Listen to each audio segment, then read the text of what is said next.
Os doutores, quando os doutores surgem em 91, com a chegada do Wellington Nogueira no Brasil, ele vai para um hospital particular, que era o Nocinha, que é um hospital que é Nossa Senhora de Lourdes, que é na Jabaquara.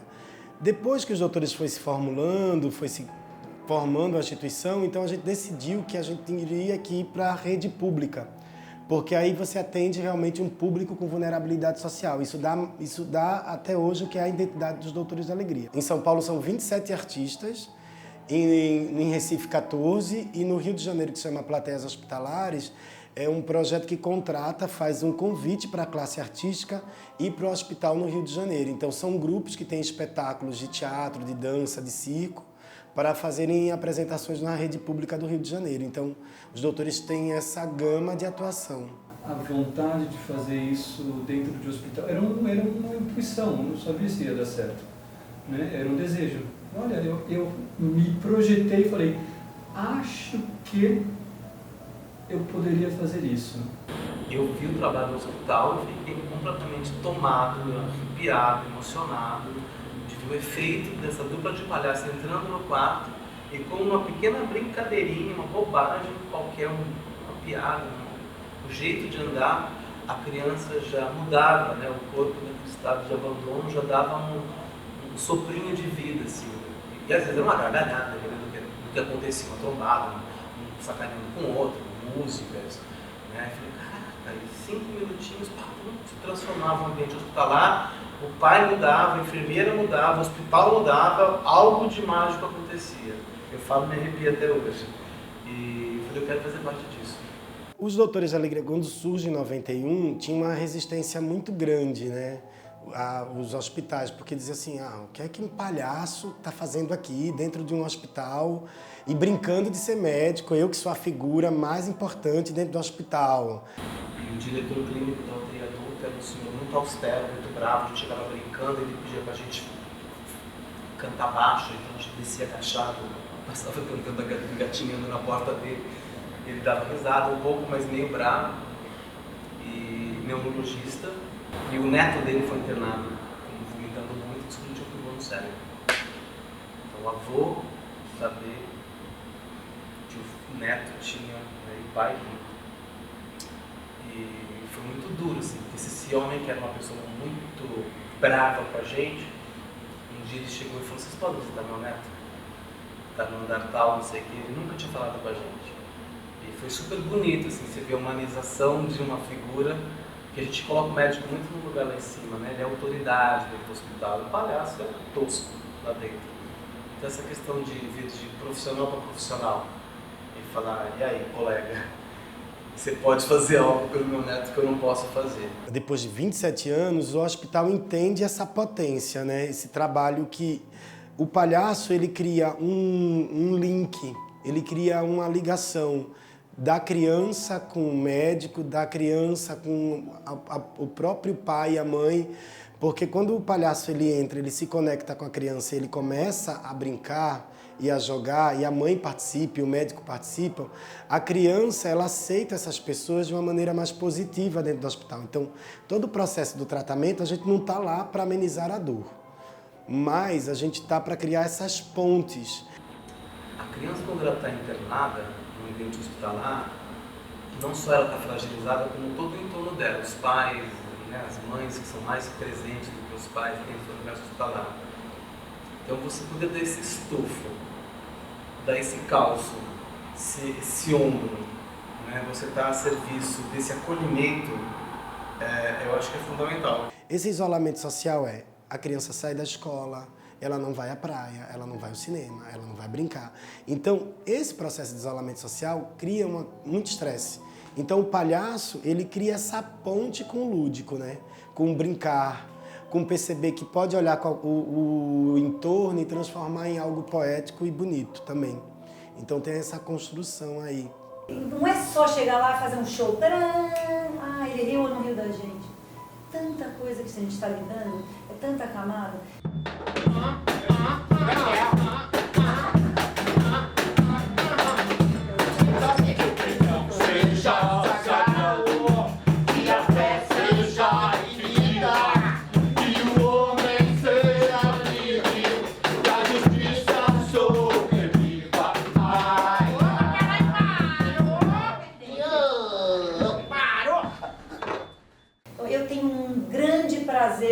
saber que um véu caiu, o outro véu cai. Olha, esse hoje não caiu nada. Olha, a gente chegou nisso. Não é fichinha. É muito diferente de um espetáculo que eu concebo, apresento e falo, puxa, hoje o espetáculo foi bom, erramos um pouco, tivemos um outro tempo. Aqui é muita camada. É muita. Então, esse legado assim, dos doutores, eu espero que ele continue para sempre. Assim, espero que ele seja enorme. Muitos artistas têm muita vontade de fazer parte, de encontrar e poder saber que muitos muros vão se abrindo e você vai fazendo assim uma relação num dia. Uma questão de um quarto, às vezes é questão de um quarto. Para mim é um prazer, por exemplo, a gente acabou um quarto, a gente está saindo, a gente vê a porta-soro saindo, a mãe saindo, fazendo assim, vindo atrás. Você sente que você está deixando um rabicho, mais um rabicho. Você realmente mexe aqui nessa coisa invisível que está entre eu e você. Uma vez foi dito que todo hospital deveria ter um doutor da alegria pela potência que esse trabalho tem no acolhimento, né, na transformação do ambiente hospitalar. A gente não dá conta de fazer isso nacionalmente. O Brasil é muito grande, mas o Brasil é um país que acolhe muito bem. Então a gente tem procurado, hoje em dia, cada vez que eu acordo, que eu venho para uma sala de aula, que eu vou dar aula de palhaço, né? Cada vez que eu vou para o palco fazer um espetáculo com os doutores da igreja de palhaço, eu penso em como poder levar esse olhar crítico e amoroso para promover um mundo mais saudável. Eu sinto que a gente está muito adoecido, as relações estão muito adoecidas.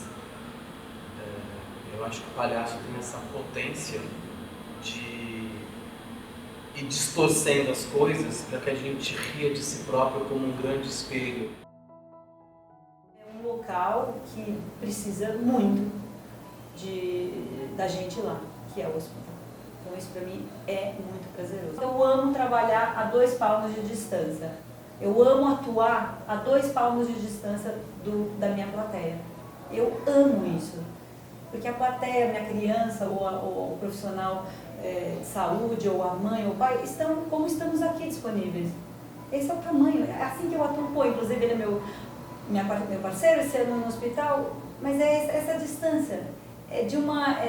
Ou você está atuando, está no jogo presente, ou você não está. No palco você ainda tem uns metrinhos, você ainda tem a luz, ainda tem uma... Aqui é isso, ó. Estamos aqui. A ponto Aqui. da sua plateia, em alguns momentos, você vira espectador dela. Então, essa distância no hospital permite, às vezes, essas categorias de plateia e ator, quem atua e quem recebe. Claro, nós estamos lá para atuar e as pessoas para receber. Mas muitas vezes a criança, ela resolve protagonizar e a gente fica por alguns segundos de plateia dela. Essa mobilidade que esse espaço hospitalar permite, para mim também é um dos pontos, como você falou, mais instiga. Bate o sino de Belém.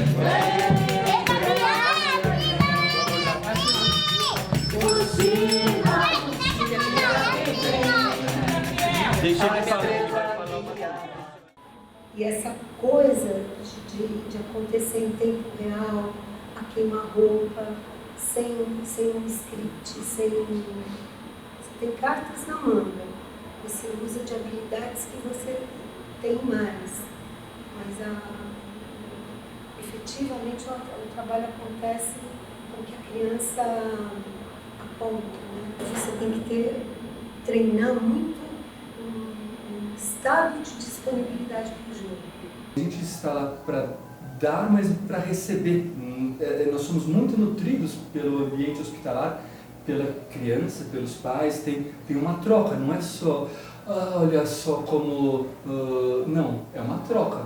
Senão eu não aguentaria. É uma troca com quem está lá no hospital, funcionários, crianças, acompanhantes. É uma troca com os meus pares aqui dentro. Eu acho que a questão maior dos doutores é acreditar que cada ser humano que ocupa uma enfermaria é diferente do outro, né? Uma sociedade, ela é plural, ela é feita de diversidade, ela é feita de questões étnicas, ela é feita de gêneros, ela é construída de formas diferentes, ela não é não existe uma sociedade padronizada. A mesma coisa no hospital. Então você encontra famílias de classes sociais diferentes, você encontra famílias de questões étnicas e religiosas diferentes. Então você não pode se centralizar dentro de um padrão. O que eu olho para os doutores hoje, cada vez mais, é uma instituição que ela é referência. Ela é a primeira no Brasil a fazer esse trabalho sistematizado. E ela inspirou várias outras instituições. Tanto é que hoje em dia tem um projeto que a gente chama Palhaços em Rede, que é um programa que acolhe várias outras instituições que têm um trabalho semelhante aos doutores e dá treinamento e potencializa essas instituições para que elas possam desenvolver o trabalho com qualidade. Os doutores, nesses 27 anos, já ultrapassou o número de 1.700.000 crianças atendidas. A ideia da gente é sempre pensar em outras fronteiras. A gente está começando a entender que o Brasil está envelhecendo e tem um público de idoso que é potente, que a gente está começando a olhar um pouco e pesquisar, mas aí isso a gente vai começar a pesquisar, porque o humor para uma criança é uma coisa, o humor para um adulto ou um velho é outra. Lógico que todo mundo quer rir, todo mundo quer se divertir. Uma piada no meio de um lugar, um jogo, uma improvisação, uma queda, é sempre bem-vinda, mas existem maneiras de criar esse diálogo.